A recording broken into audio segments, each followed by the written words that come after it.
अभियुक्त के विरुद्ध राजस्थान राज्य में आबकारी अधिनियम 1915 की धारा 34 के अधीन दंडनीय अपराध कारित करने का आरोप है कि उसने उक्त दिनांक को समय लगभग 8 बजे आरक्षी केंद्र क्षेत्रांतर्गत पानी की टंकी के पास सफेद रंग के डिब्बे में 12 लीटर हाथ भट्टी कच्ची महुआ शराब कीमत करीब 600 रुपये को अपने आधिपत्य में बिना किसी वैध अनुज्ञप्ति के विक्रय हेतु रखी।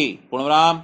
अभियोजन का मामला संक्षेप में इस प्रकार है कि उक्त दिनांक को हमराह लेकर देहात भ्रमण करते हुए उक्त जगह पर पहुंचा, जहां मुखबिर द्वारा सूचना मिली थी कि एक महिला जयपुर शहर के रास्ते से पानी की टंकी के पास अवैध हाथ भट्टी कच्ची महुआ शराब लेकर बेचने के लिए आने वाली है।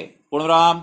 उक्त महिला के पास जाकर देखा, वह उसके कब्जे से सफेद रंग के डिब्बे की जांच करते समय उसमें तरल द्रव्य पदार्थ भरा मिला। पूर्णविराम। उक्त शराब को जब्त कर अभियुक्त से शराब रखने व बेचने का लाइसेंस पूछने पर लाइसेंस न होना बताया। पूर्णविराम।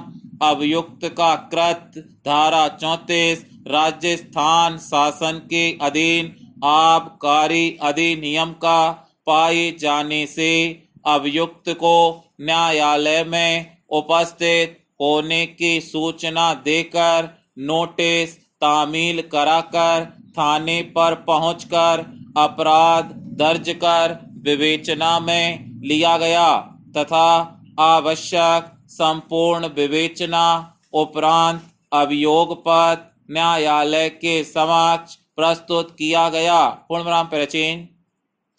अभियुक्त के विरुद्ध धारा 34 मध्य प्रदेश शासन के अलावा राजस्थान शासन की आबकारी अधिनियम 1915 के अधीन अपराध विवरण विरचित कर अभियुक्त को पढ़कर सुनाए एवं समझाए जाने पर अभियुक्त ने स्वेच्छया अपराध कारित करना स्वीकार किया। पूर्णविराम। अतः अभियुक्त को समझाया गया कि वह अपराध की स्वीकारोक्ति करने के लिए बाध्य नहीं है। पूर्णविराम। इस पर अभियुक्त ने व्यक्त किया कि वह स्वेच्छया बिना किसी डर दबाव या लालच के अपराध स्वीकार करना चाहती है। पूर्णविराम। इस प्रकार अभियुक्त के द्वारा आरोपित अपराध की स्वतंत्रता एवं स्वेच्छया स्वीकारोक्ति की गई है। पूर्णविराम। अभियुक्त की स्वेच्छया स्वीकारोक्ति के आधार पर उसे धारा 34 राजस्थान आबकारी अधिनियम 1915 के अधीन दंडनीय अपराध के अधीन दोष सिद्ध किया जाता है। पूर्णविराम। प्रकरण का अवलोकन किया गया। अभियोजन द्वारा अभियुक्त के विरुद्ध पूर्व में कोई दोष सिद्धि अभियोजित नहीं है, जिससे अभियुक्त का यह प्रथम अपराध होना प्रतीत होता है। पूर्णविराम। प्रकरण की परिस्थितियों में अभियुक्त को परिवीक्षा का लाभ प्रदान करना उचित प्रतीत नहीं होता है। पूर्णविराम। अभियुक्त का अपराध गंभीर प्रकृति का है, इसलिए अपराध की गंभीरता को देखते हुए एवं अभियुक्त की स्थिति को देखते हुए अभियुक्त को मात्र अर्थदंड से दंडित किया जाना उचित प्रतीत नहीं होता है। पूर्णविराम। अतः अभियुक्त को उक्त मामले में 1 वर्ष के सश्रम कारावास और 2000 रुपए के अर्थदंड से दंडित किया जाता है। पूर्णविराम। स्टॉप। संसद के नए भवन में पहले ही दिन नारी शक्ति बंधन अधिनियम के रूप में महिला आरक्षण विधेयक प्रस्तुत होने से यह स्पष्ट हो गया कि प्रधानमंत्री मोदी किन कारणों से विशेष सत्र को ऐतिहासिक बता रहे थे। पूर्णविराम। लोकसभा और विधानसभाओं में महिलाओं के लिए 33% सीटें आरक्षित करने के लिए कानून बनाने की पहल पिछले 27 वर्षों से हो रही थी, लेकिन किसी न किसी कारण वह आगे नहीं बढ़ पा रही थी। पूर्णविराम। इस विधेयक पर आम सहमति न बन पाने का कारण केवल यही नहीं था कि लगभग सभी दलों के पुरुष सांसदों को अपनी राजनीतिक जमीन छीनने का भय सता रहा था, बल्कि यह भी था कि अनुसूचित जाति, जनजाति एवं अन्य पिछड़े वर्गों की महिलाओं के लिए आरक्षण के अंदर आरक्षण की मांग की जा रही थी। पूर्णविराम। इस पर भी आम राय नहीं बन पा रही थी। पूर्णविराम। अब जो विधेयक पेश किया गया है उसमें अनुसूचित जाति एवं जनजाति की महिलाओं के लिए आरक्षण की व्यवस्था की गई है। पूर्णविराम। इससे आम सहमति बनाने में आसानी होगी, लेकिन यह प्रश्न उठ रहा है कि अन्य पिछड़े वर्गों की महिलाओं के लिए आरक्षण का प्रावधान क्यों नहीं किया गया। पूर्णविराम। चूंकि यह प्रश्न उठाने वाले दल भी महिला आरक्षण विधेयक का समर्थन कर रहे हैं, इसलिए इसकी उम्मीद बढ़ गई है कि यह अब कानून का नया रूप ले लेगा। पूर्णविराम। उम्मीद इसलिए भी बढ़ गई है क्योंकि लोकसभा और विधानसभाओं में महिलाओं का 33% आरक्षण जनगणना और परिसीमन के बाद प्रभावी होगा। पूर्णविराम। इसका अर्थ है कि अगले आम चुनाव के बाद ही महिलाएं इस आरक्षण का लाभ उठा पाएंगी। पूर्णविराम। चूंकि परिसीमन के चलते लोकसभा और विधानसभाओं की सीटें बढ़ जाएंगी, इसलिए मौजूदा पुरुष जनप्रतिनिधियों को यह चिंता नहीं रहेगी कि उनकी राजनीति का क्या होगा। पूर्णविराम।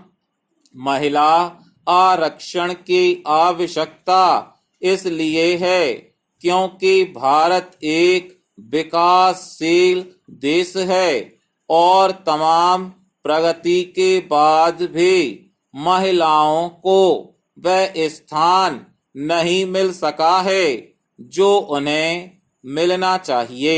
पूर्णविराम। यह अच्छा है कि प्रस्तावित विधेयक में 15 वर्ष बाद महिला आरक्षण की समीक्षा का प्रावधान है। पूर्णविराम। यह सर्वथा उचित है क्योंकि इसकी तह में जाना ही चाहिए कि नारी उत्थान के लिए जो व्यवस्था की जा रही है उससे वांछित लाभ अर्जित हो पाया या नहीं। पूर्णराम, हर किस्म के आरक्षण की समीक्षा इसलिए होनी चाहिए ताकि यह जाना जा सके कि पात्र लोगों को उसका सही लाभ मिल रहा है या नहीं। पूर्णराम, यह जानना इसलिए और आवश्यक है क्योंकि यह देखने को मिल रहा है कि पंचायतों में आरक्षण के चलते महिलाओं की भागीदारी तो बढ़ी है, लेकिन कई जगह उनके दायित्वों का निर्वहन उनके पति कर रहे हैं। पूर्णराम, अब जब लोकसभा और विधान सभाओं में महिलाओं के समुचित प्रतिनिधित्व की दिशा में आगे बढ़ा जा रहा है, तब यह भी देखा जाना चाहिए कि राजनीति से इन क्षेत्रों में भी महिलाओं की भागीदारी कैसे बढ़े। पूर्णविराम, स्टॉप।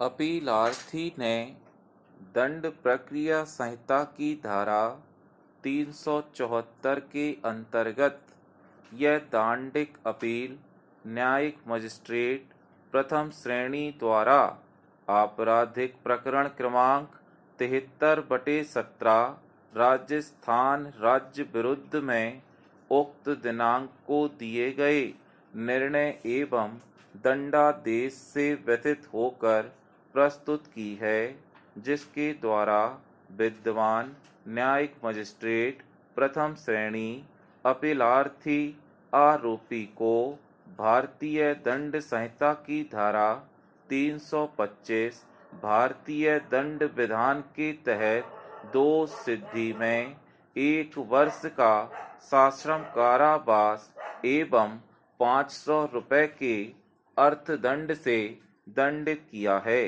पूर्णविराम, अर्थदंड अदा न करने पर 3 माह का अतिरिक्त सश्रम कारावास पृथक से भुगताने का आदेश पारित किया गया है, जिससे असंतुष्ट होकर यह अपील न्यायालय में प्रस्तुत की गई है। पूर्णविराम, अपील में मुख्य रूप से यह आधार लिए गए हैं कि विद्यमान अधीनस्थ न्यायालय का निर्णय प्रचलित विधि विधान एवं मान्य न्याय सिद्धांतों के प्रतिकूल होने से निरस्त किए जाने योग्य है। पूर्णविराम, विद्यमान अधीनस्थ न्यायालय ने धारा 325 भारतीय दंड विधान के विपरीत प्रकरण रिकॉर्ड पर साक्ष्य होते हुए भी अपीलार्थी को दोषी करार देने में वैधानिक भूल की है। पूर्णविराम, अभियोजन साक्षी गण के कथनों में परस्पर विरोधाभास है। पूर्णविराम, किसी भी स्वतंत्र साक्षी द्वारा अभियोजन कहानी एवं पुलिस कार्यवाही का समर्थन नहीं किया गया है। पूर्णविराम, उक्त महत्वपूर्ण तथ्यों को मान्य नहीं किए जाने में अधीनस्थ न्यायालय द्वारा वैधानिक भूल की गई है। पूर्णविराम, प्रकरण में हितबद्ध साक्षियों की साक्ष्य पर विश्वास कर और विद्यमान अधीनस्थ न्यायालय में साक्षियों की साक्ष्य में आए लोप व विरोधाभास को नजरअंदाज कर दोषी करार देने में वैधानिक भूल की है। पूर्णविराम, अतः उपरोक्त आधारों पर आलोच्य निर्णय दोष सिद्धि व दंडाज्ञा अपास्त किए जाने का निवेदन किया गया है। पूर्णविराम, स्टॉप। प्रस्तुत प्रकरण में साक्षी गण के कथनों में कोई तात्विक विरोधाभास नहीं आए हैं। पूर्णराम, घटना के समय के बाद जो विरोधाभास आए हैं वह स्वाभाविक प्रकृति के हैं। पूर्णराम, प्रकरण में फरियादी के कथन की पुष्टि उसके द्वारा लेखबद्ध कराई गई प्रथम सूचना रिपोर्ट प्रदर्श 5 से होती है। पूर्णराम, आहत अभियोजन साक्षी 3 को आई चोटों की पुष्टि हेतु चिकित्सीय साक्षी को परीक्षित नहीं कराया गया है। पूर्णराम, इस संबंध में प्रकरण में बचाव पक्ष के विद्वान अधिवक्ता का यह तर्क है कि प्रकरण में फरियादी को आई चोटों की पुष्टि हेतु चिकित्सीय साक्षी को परीक्षित नहीं कराए जाने के अभाव में अभियुक्त दोष मुक्ति का पात्र है। पूर्णराम, प्रकरण में जहां तक भारतीय दंड संहिता की धारा 323 के प्रमाणित होने के लिए चिकित्सीय साक्षी की उपस्थिति का प्रश्न है, इस संबंध में भारतीय दंड संहिता की धारा 323 के अपराध के प्रमाणित होने के लिए दर्द और पीड़ा प्रमाणित होना पर्याप्त है। पूर्णराम, ऐसे में चिकित्सीय साक्ष्य के अभाव में भी न्यायालय अभियुक्त को दोषी करार दे सकता है। पूर्णराम, इस संबंध में फरियादी के द्वारा अंगुली में चोट आना व्यक्त किया है। पूर्णराम, ऐसे में चिकित्सीय साक्षी के कथन नहीं कराने के आधार पर अभियुक्त को संदेह का लाभ देना उचित प्रतीत नहीं होता है। पूर्णराम,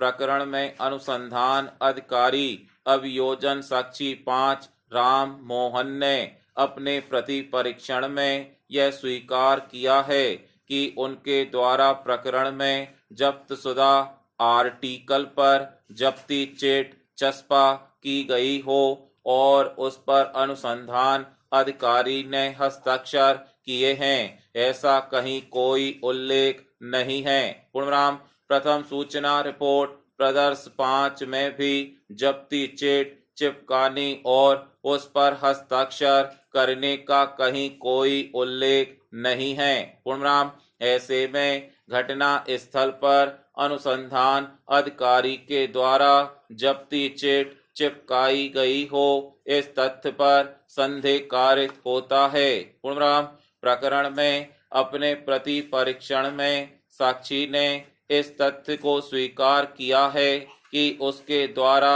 जब्त शुदा तलवार अभियुक्त के घर के अंदर से जब्त की गई थी। पूर्णराम, ऐसे में स्वयं अनुसंधान अधिकारी द्वारा स्वयं अभियुक्त के घर के अंदर से तलवार जब्त करना बताया गया है। पूर्णराम, ऐसे में अनुसंधान अधिकारी द्वारा सार्वजनिक स्थान से अभियुक्त से तलवार जब्त की गई हो, इस बात पर युक्ति युक्त संदेह कारित होकर उक्त साक्षी की साक्ष्य अभियोजन को कोई लाभ प्रदान नहीं करती है। पूर्णराम, प्रकरण में उभय पक्षों को दंड के प्रश्न पर सुना गया। पूर्णराम, अभियुक्त की ओर से अधिवक्ता द्वारा कम दंड से दंडित किए जाने का निवेदन किया गया। पूर्णराम, अभियोजन द्वारा कठोर दंड से दंडित किए जाने का निवेदन किया गया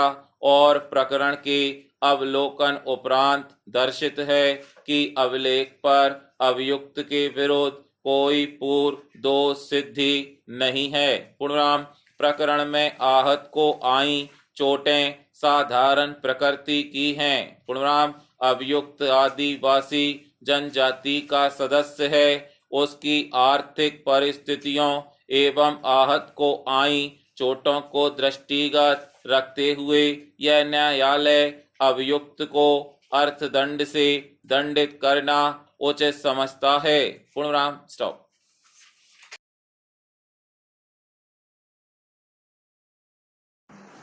अपीलार्थी ने दंड प्रक्रिया संहिता की धारा 374 के अंतर्गत यह दांडिक अपील न्यायिक मजिस्ट्रेट प्रथम श्रेणी द्वारा आपराधिक प्रकरण क्रमांक 73/19 राजस्थान राज्य विरुद्ध में उक्त दिनांक को दिए गए निर्णय एवं दंडादेश से व्यथित होकर प्रस्तुत की है, जिसके द्वारा विद्वान न्यायिक मजिस्ट्रेट प्रथम श्रेणी अपीलार्थी आरोपी को भारतीय दंड विधान की धारा 325 भारतीय दंड विधान के तहत दोष सिद्धि में 1 वर्ष का सश्रम कारावास एवं 500 रुपये के अर्थदंड से दंडित किया है। पुनराम अर्थदंड अदा न करने पर 3 माह का अतिरिक्त सश्रम कारावास पृथक से भुगताने का आदेश भी पारित किया गया है, जिससे असंतुष्ट होकर यह अपील प्रार्थना पत्र प्रस्तुत की है। पुनराम अपील में मुख्य रूप से यह आधार लिए गए हैं कि विद्वान अधीनस्थ न्यायालय का निर्णय प्रचलित विधि विधान एवं मान्य न्याय सिद्धांतों के प्रतिकूल होने से निरस्त किए जाने योग्य है। पुनराम विद्वान अधीनस्थ न्यायालय ने धारा 325 भारतीय दंड विधान के विपरीत प्रकरण रिकॉर्ड पर साक्ष्य होते हुए भी अपीलार्थी को दोषी करार देने में वैधानिक भूल की है। पुनराम अभियोजन साक्षी गण के कथनों में परस्पर विरोधाभास है। पुनराम किसी भी स्वतंत्र साक्षी द्वारा अभियोजन कहानी एवं पुलिस कार्यवाही का समर्थन नहीं किया गया है। पुनराम उक्त महत्वपूर्ण तथ्यों को मान्य नहीं किए जाने में अधीनस्थ न्यायालय द्वारा वैधानिक भूल की गई है। पुनराम प्रकरण में हितबद्ध साक्षियों की साक्ष्य पर विश्वास करना और विद्वान अधीनस्थ न्यायालय में साक्षियों की साक्ष्य में आए लोप व विरोधाभास को नजरअंदाज कर दोषी करार देने में वैधानिक भूल की है। पुनराम अतः उपरोक्त आधारों पर आलोच्य निर्णय दोष सिद्धि व दंडाज्ञा अपास्त किए जाने का निवेदन किया है। पुनराम प्रचेन राज्य की ओर से विद्वान अपर लोक अभियोजक द्वारा निवेदन किया गया है कि विद्वान विचारण न्यायालय द्वारा उचित आधारों पर निर्णय पारित किया गया है, जिसमें हस्तक्षेप किए जाने का कोई ठोस आधार नहीं है और अपील निरस्त किए जाने का निवेदन किया है। पुनराम अंतिम तर्क के दौरान अपीलार्थी के विद्वान अधिवक्ता के द्वारा विद्वान विचारण न्यायालय द्वारा पारित दोष सिद्धि पर कोई आपत्ति न करते हुए मात्र दंडादेश के बिंदु पर अपील स्वीकार करने तथा दंडादेश के संबंध में उदार दृष्टिकोण अपनाया जाकर अपीलार्थी को मात्र अर्थदंड से दंडित करने का निवेदन किया गया। पुनराम प्राचीन जहां तक अपीलार्थी को दिए गए दंडादेश का संबंध है, इस बाबत अपीलार्थी के विद्वान अधिवक्ता का तर्क है कि अपीलार्थी अत्यधिक गरीब व्यक्ति है। मेहनत मजदूरी करके वह अपने परिवार का पालन पोषण कर रहा है तथा उसका यह प्रथम अपराध है। उसके द्वारा विचारण न्यायालय में 2 वर्ष से अधिक समय तक विचारण का सामना भी किया गया है। पूर्णराम। अतः उपरोक्त परिस्थितियों में उसका कारावास का दंड समाप्त किया जाकर उसे कम से कम जुर्माने पर रिहा किए जाने का निवेदन किया गया है। पूर्णराम। स्टॉप।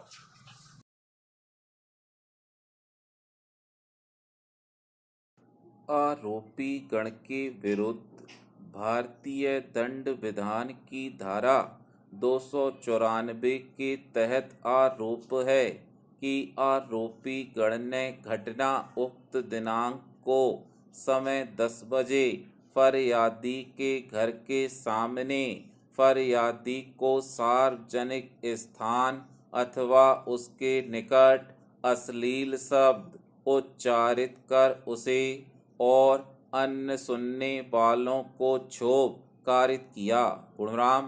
प्रकरण में निर्विवादित तथ्य यह है कि फरियादी आहत एवं आरोपी गण के मध्य राजीनामा हो जाने के कारण आरोपी गण के विरुद्ध भारतीय दंड विधान की धारा 323 एवं 506 समाप्त की जा चुकी है, किंतु धारा 320 दंड प्रक्रिया संहिता के अंतर्गत आरोपी गण के विरुद्ध भारतीय दंड विधान की धारा 294 का अपराध समनीय न होने से राजीनामा नहीं हो सका, जिसका निर्णय किया जा रहा है। पूर्णराम।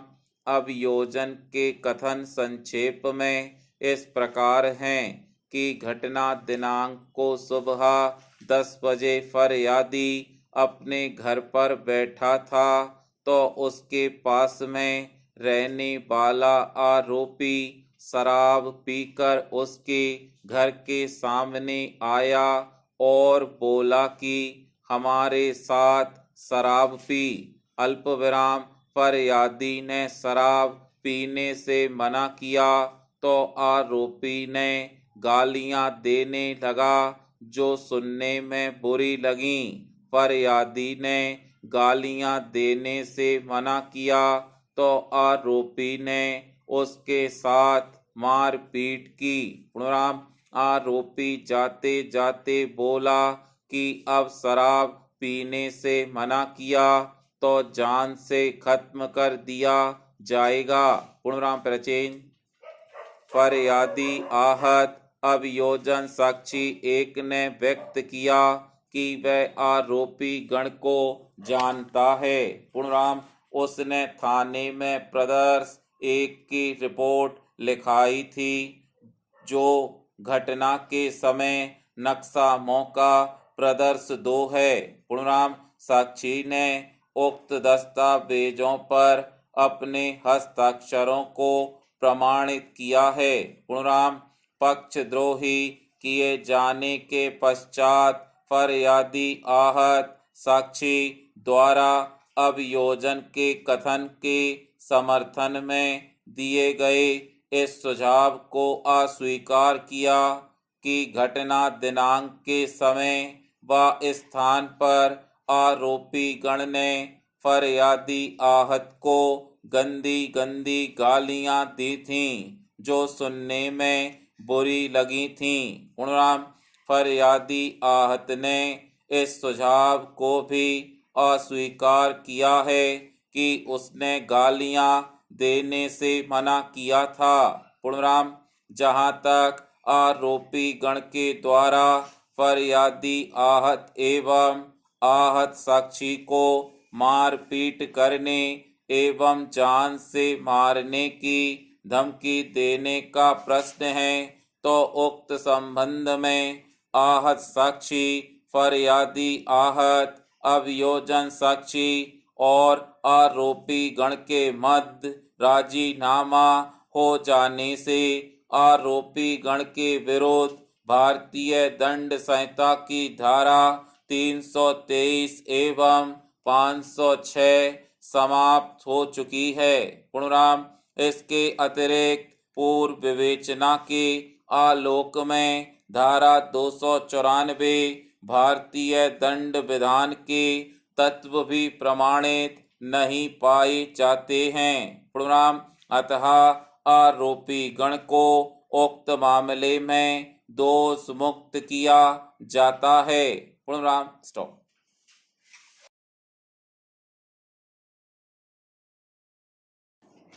संसद के नए भवन में पहले ही दिन नारी शक्ति बंधन अधिनियम के रूप में महिला आरक्षण विधेयक प्रस्तुत होने से यह स्पष्ट हो गया कि प्रधानमंत्री मोदी किन कारणों से विशेष सत्र को ऐतिहासिक बता रहे थे। पूर्णराम, लोकसभा और विधानसभाओं में महिलाओं के लिए 33% सीटें आरक्षित करने के लिए कानून बनाने की पहल पिछले 27 वर्षों से हो रही थी, लेकिन किसी न किसी कारण वह आगे नहीं बढ़ पा रही थी। पूर्णराम, इस विधेयक पर आम सहमति न बन पाने का कारण केवल यही नहीं था कि लगभग सभी दलों के पुरुष सांसदों को अपनी राजनीतिक जमीन छीनने का भय सता रहा था, बल्कि यह भी था कि अनुसूचित जाति, जनजाति एवं अन्य पिछड़े वर्गों की महिलाओं के लिए आरक्षण के अंदर आरक्षण की मांग की जा रही थी। पूर्णराम, इस पर आम राय नहीं बन पा रही थी। पूर्णराम, अब जो विधेयक पेश किया गया है उसमें अनुसूचित जाति एवं जनजाति की महिलाओं के लिए आरक्षण की व्यवस्था की गई है। इससे आम सहमति बनाने में आसानी होगी, लेकिन यह प्रश्न उठ रहा है कि अन्य पिछड़े वर्गों की महिलाओं के लिए आरक्षण का प्रावधान क्यों नहीं किया गया।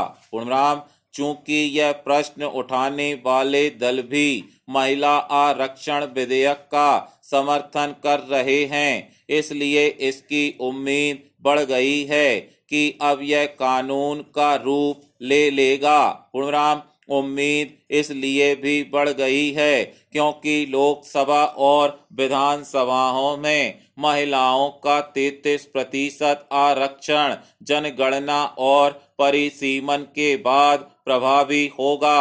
पूर्णराम, इसका अर्थ है कि अगले आम चुनाव के बाद ही महिलाएं इस आरक्षण का लाभ उठा पाएंगी। चूंकि परिसीमन के चलते लोकसभा और विधानसभाओं की सीटें बढ़ जाएंगी, इसलिए मौजूदा पुरुष जनप्रतिनिधियों को यह चिंता नहीं रहेगी कि उनकी राजनीति का क्या होगा। पूर्णराम, महिला आरक्षण की आवश्यकता इसलिए है क्योंकि भारत एक पितृसत्तात्मक समाज है और तमाम प्रगति के बाद भी महिलाओं को वह स्थान नहीं मिल सका है जो उन्हें मिलना चाहिए। पूर्णराम, यह अच्छा है कि प्रस्तावित विधेयक में 15 वर्ष बाद महिला आरक्षण की समीक्षा का प्रावधान है। पूर्णराम, यह सर्वथा उचित है क्योंकि इसकी तह में जाना ही चाहिए कि नारी उत्थान के लिए जो व्यवस्था की जा रही है उससे वांछित लाभ अर्जित हो पाया या नहीं। पूर्णराम, हर किस्म के आरक्षण की समीक्षा इसलिए होनी चाहिए ताकि यह जाना जा सके कि पात्र लोगों को उसका सही लाभ मिल रहा है या नहीं। पूर्णराम, यह जानना इसलिए और आवश्यक है क्योंकि यह देखने को मिल रहा है कि पंचायतों में आरक्षण के चलते महिलाओं की भागीदारी तो बढ़ी है, लेकिन कई जगह उनके दायित्वों का निर्वहन उनके पति कर रहे हैं। पूर्णराम, अब जब लोकसभा और विधानसभाओं में महिलाओं के समुचित प्रतिनिधित्व की दिशा में आगे बढ़ा जा रहा है, तब यह देखा भी जाना चाहिए कि राजनीति से इन क्षेत्रों में भी महिलाओं की भागीदारी कैसे बढ़े। पूर्णराम स्टॉप।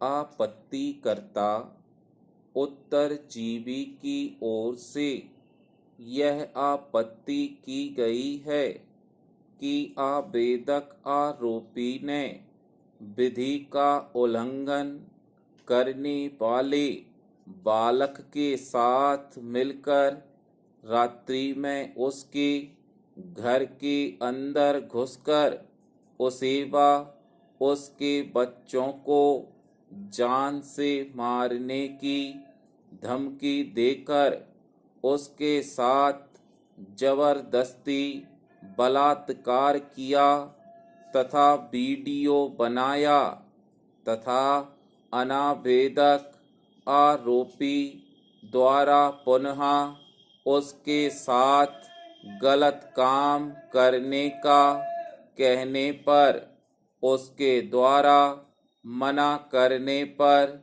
आवेदक आरोपी एवं विधि का उल्लंघन करने वाला बालक उसका वीडियो वायरल करने लगा। पूर्णराम। अभियुक्त एक दुस्साहसी किस्म का अपराधी है और आवेदक भयभीत है। पूर्णराम। यदि आवेदक अभियुक्त को जमानत का लाभ दिया गया तो आरोपी द्वारा आपत्तिकर्ता के साथ किसी भी प्रकार की कोई भी गंभीर घटना घटित करके उसे डराया व धमकाया जा सकता है तथा अपराध की पुनरावृत्ति भी की जा सकती है एवं साक्ष्य को भी प्रभावित किया जा सकता है। पूर्णराम। अतः आरोपी की ओर से प्रस्तुत जमानत आवेदन पत्र को निरस्त किए जाने का निवेदन किया है। पूर्णराम।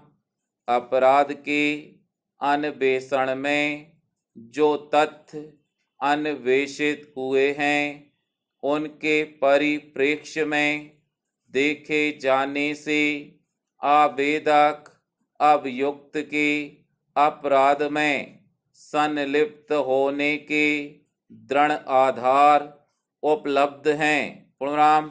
आरोपी द्वारा उत्तरजीवी के साथ सामूहिक बलात्संग कारित किए जाने बाबत तथ्य अभिलेख पर हैं। पूर्णराम। प्राचीन। आवेदक द्वारा आवेदन पत्र में यह व्यक्त किया गया है कि आवेदक के विरुद्ध पुलिस थाना कोतवाली के द्वारा अपराध क्रमांक 98/22 धारा 363 अल्पविराम 366 अल्पविराम 376 भारतीय दंड विधान के तहत प्रकरण पंजीबद्ध कर गिरफ्तार कर न्यायालय के समक्ष प्रस्तुत किया था, जहां से आवेदक को न्यायिक अभिरक्षा में भेज दिया गया है। पूर्णराम। आवेदक द्वारा किसी प्रकार का कोई भी अपराध नहीं किया गया है। पूर्णराम। आवेदक को असत्य व बनावटी रिपोर्ट के आधार पर प्रकरण में फंसाया गया है। पूर्णराम। आवेदक एक 20 वर्षीय नवयुवक है। पूर्णराम। जेल में रहने से उसके मन मस्तिष्क व स्वास्थ्य पर जेल के वातावरण का विपरीत प्रभाव पड़ रहा है। पूर्णविराम आवेदक मजदूर पेशा व्यक्ति होकर उस पर उसके परिवार के भरण पोषण की जिम्मेदारी है। पूर्णविराम जेल में रहने से उसका परिवार भूखा मरने की स्थिति में आता जा रहा है। आवेदक स्थानीय व्यक्ति है, उसकी समस्त संपत्ति शहर में स्थित होने से उसके भागने या फरार होने की कोई संभावना नहीं है। पूर्णविराम आवेदक के प्रकरण के विचारण व निराकरण में समय लगने की पूर्ण संभावना है। पूर्णविराम आवेदक जमानत उपरांत न्यायालय की समस्त शर्तों का पालन करते हुए अपनी सक्षम स्थानीय जमानत प्रस्तुत करने हेतु तत्पर है। पूर्णविराम अतः आवेदक का जमानत आवेदन पत्र स्वीकार कर जमानत पर छोड़े जाने का निवेदन किया गया है। पूर्णविराम स्टॉप।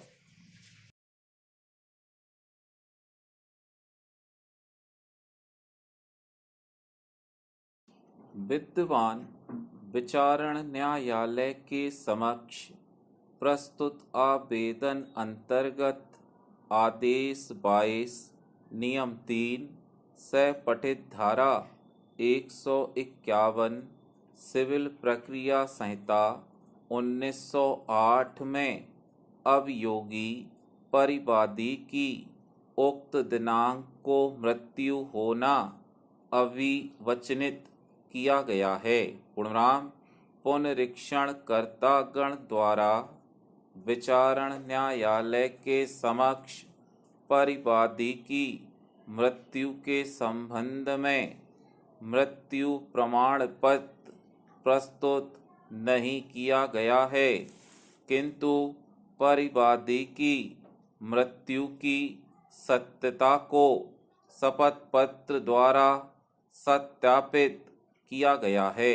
पूर्णविराम पुनरीक्षण लंबित रहने के दौरान पुनरीक्षणकर्ता गण की ओर से परिवादी का मृत्यु प्रमाण पत्र जो योजना आर्थिक एवं सांख्यिकी विभाग द्वारा जारी किया गया है। पूर्णविराम पुनरीक्षणकर्ता के विद्यमान विचारण न्यायालय के समक्ष मुख्य आपत्ति यह रही है कि पुनरीक्षणकर्ता गण की ओर से सिविल प्रक्रिया संहिता 1908 के आदेश 22 नियम 3 के अंतर्गत प्रस्तुत आवेदन दांडिक प्रकरण पोषणीय नहीं है, क्योंकि दांडिक विधि में सिविल प्रक्रिया संहिता के प्रावधान प्रयोज्य नहीं होते हैं। पूर्णविराम इस संबंध में न्याय दृष्टांत एवं अन्य के विरुद्ध सिविल अपील क्रमांक 135/18 में पारित निर्णय उक्त दिनांक को माननीय उच्चतम न्यायालय द्वारा धारा 138 पर क्रम लिखित अधिनियम 1881 की कार्यवाही की प्रकृति को आपराधिक होना अवधारित किया गया है। पूर्णविराम प्रचेन माननीय उच्चतम न्यायालय में पर क्रम लिखित अधिनियम 1881 कारित अपराध के संबंध में यह अभी निर्धारित किया गया है कि अधिनियम 1881 के अंतर्गत परिभाषित अपराध भारतीय दंड संहिता या अन्य विधि में परिभाषित अपराध के समतुल्य नहीं माना जा सकता है। पूर्णविराम अधिनियम 1881 के अंतर्गत कारित अपराध प्रकृति सिविल रंग होता है, जिसे अपराध का वस्त्र पहना दिया गया है। पूर्णविराम इस प्रकार अधिनियम 1881 के अंतर्गत परिभाषित अपराध को विशुद्धतः आपराधिक प्रकृति का होना नहीं माना जा सकता है। पूर्णविराम कहीं ना कहीं ऐसा अपराध सिविल रंग की कोटि में भी आता है। पूर्णविराम अतः यह नहीं कहा जा सकता है कि सिविल प्रक्रिया संहिता 1908 के प्रावधान ऐसे प्रकरणों में प्रयोज्य नहीं है। पूर्णविराम जहाँ तक परिवादी की मृत्यु के उपरांत अधिनियम 1881 के अंतर्गत परिवाद के संचालन का प्रश्न है, तो इस संबंध में माननीय उच्चतम न्यायालय ने यह अभी निर्धारित किया है कि परिवादी द्वारा प्राधिकृत मुख्तियारनामा अथवा परिवादी के विधिक उत्तराधिकारी द्वारा परिवादी की मृत्यु हो जाने की दशा में अधिनियम 1881 की धारा 138 के निबंधनों के अंतर्गत परिवाद पत्र प्रस्तुत किया जा सकता है। पूर्णविराम स्टॉप।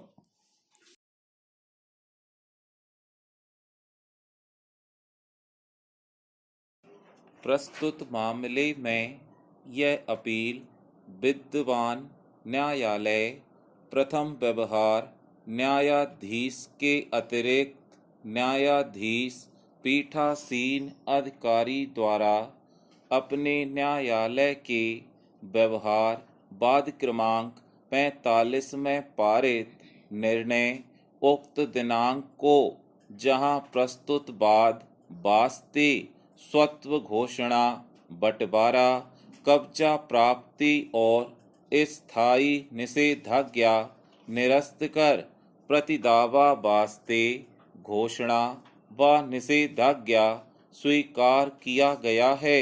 अल्पविराम से परिवेदित होकर प्रस्तुत की गई है। पूर्णविराम वादी की ओर से प्रतिदावे का कंडिकावार खंडन करते हुए असत्य व झूठे आधारों पर प्रतिदावा प्रस्तुत किया गया है तथा यह विशेष कथन किया गया है कि वसीयतनामा फर्जी है, क्योंकि पूर्व में उस वसीयतनामे का कहीं कोई उल्लेख नहीं किया गया है और नगर निगम के समक्ष अभियुक्त की वसीयत दिखाकर उस वसीयत के आधार पर नामंत्रण किया गया है। पूर्णविराम अतः वादी का वाद निरस्त किए जाने का निवेदन किया है।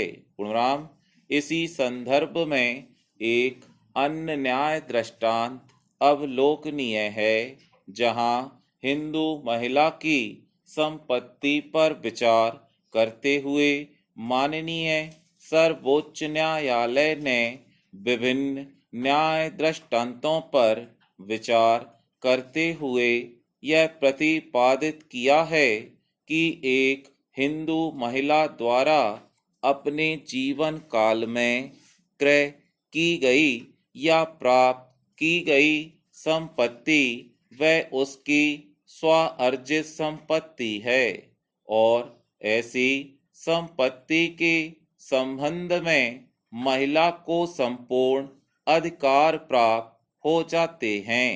तब ऐसे में हिंदू उत्तराधिकार अधिनियम की धारा 14 के अनुसार अभियुक्त द्वारा संपत्ति क्रय होने से उस पर संपूर्ण अधिकार प्राप्त हो गया है और प्रकरण में अन्य कोई ऐसा साक्ष्य नहीं है कि संपत्ति सहदायिकी या संयुक्त हिंदू परिवार की संपत्ति हो गई है।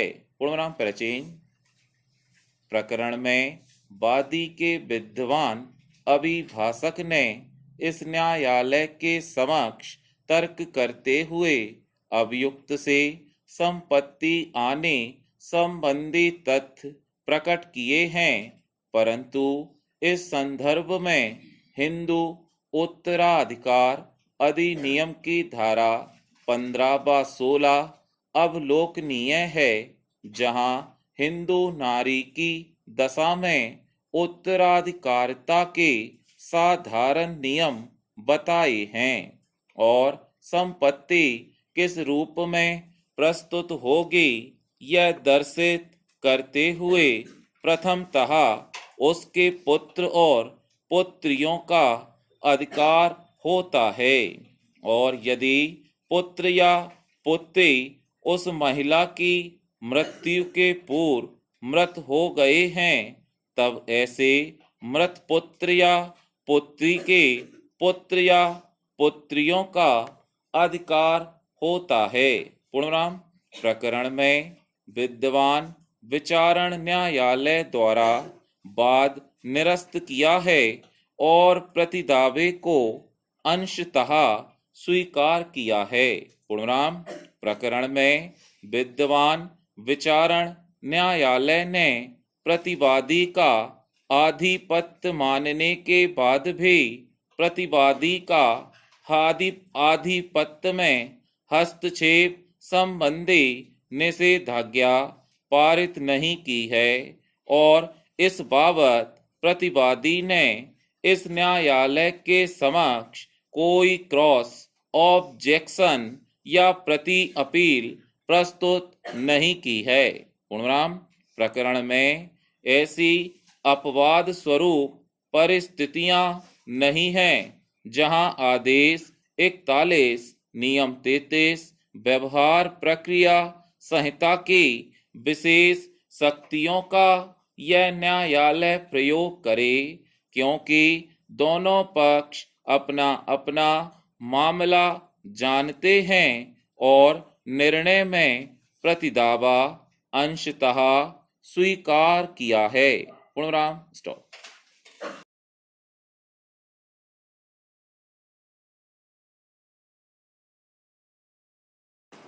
प्रकरण में अविवादित तथ्यों के अतिरिक्त वादी के अभिवचनों को विनिर्दिष्ट रूप से अस्वीकार करते हुए प्रतिवादी क्रमांक 1 ने यह अभिवचन किया है कि वादी एवं प्रतिवादी के पिता स्वर्गीय राम किशन के द्वारा वादी एवं अन्य भाइयों के नाम से भी पृथक पृथक उनकी नाबालिग अवस्था में संपत्तियां क्रय की गई हैं तथा वादी के द्वारा की गई पारिवारिक व्यवस्था के आधार पर सभी अपने अपने नाम से क्रय की गई भूमियों के पूर्ण मालिक हैं तथा वे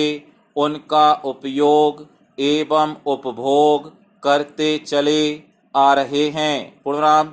इसके अतिरिक्त वाद पत्र के साथ वादग्रस्त भूमि प्रतिवादी क्रमांक 1 के नाम से राजस्व अभिलेखों में बतौर भूमि स्वामी के रूप में दर्ज चली आ रही है। वह वादी या अन्य प्रतिवादी गण को उक्त वादग्रस्त भूमि पर कोई हक या अधिकार नहीं है और न ही उक्त भूमि पैतृक संपत्ति है। पूर्णराम वादी द्वारा उसकी भूमियों को विक्रय किया जा चुका है, इसलिए उसके द्वारा दावा एवं उक्त आवेदन असत्य आधारों पर प्रस्तुत किया गया है। पूर्णराम अतः उक्त आधार पर वादी द्वारा प्रस्तुत वाद निरस्त किए जाने का निवेदन किया गया है। पूर्णराम प्रकरण में इसके अतिरिक्त उक्त साक्षी ने अपने प्रति परीक्षण में इस सुझाव को स्वीकार किया है कि उसके द्वारा उक्त प्रदर्श 22 के दस्तावेज के आधार पर राजस्व न्यायालय में उसका नाम दर्ज कराने के संबंध में उसके द्वारा कोई कार्यवाही नहीं की गई है। पूर्णराम इसी प्रकार उक्त साक्षी ने अपने प्रति परीक्षण में इस सुझाव को स्वीकार किया है कि प्रदर्श 22 के दस्तावेज को साबित करने के लिए उसके द्वारा किसी भी साक्षी को परीक्षित नहीं कराया गया है। पूर्णराम इस प्रकार स्वयं वादी के अभिकथन एवं प्रदर्श 22 के विभाजन पत्र के अवलोकन से स्पष्ट दर्शित होता है कि उक्त प्रदर्श 22 का दस्तावेज वादी के पिता प्रतिवादी क्रमांक 1 एवं किसी गवाह के समक्ष निष्पादित नहीं किया गया है। पूर्णराम प्राचीन प्रकरण में इस संबंध में यह तथ्य उल्लेखनीय है कि वादी द्वारा हस्तगत वाद उद्घोषणा एवं स्थायी निषेधाज्ञा के संबंध में प्रस्तुत किया गया है। पूर्णराम इस संबंध में परिसीमा अधिनियम 1963 की अनुसूची की कंडिका 58 के अनुसार उद्घोषणा संबंधी वाद की परिसीमा का आरंभ तब होता है जब वाद लाने का अधिकार प्रथम बार होता है तथा उसकी परिसीमा काल 3 वर्ष निश्चित की गई है। पूर्णराम हस्तगत प्रकरण में यदि उपरोक्त परिस्थितियों पर विचार किया जाए तो वाद कारण उक्त दिनांक को उत्पन्न होना दर्शित होता है। पूर्णराम अतः उपरोक्त संपूर्ण विवेचना के आधार पर न्यायालय इस निष्कर्ष पर पहुंचा है कि वादी अपना वाद साबित करने में असफल रहा है। फलतः वादी का वाद निरस्त किया जाता है। पूर्णराम स्टॉप।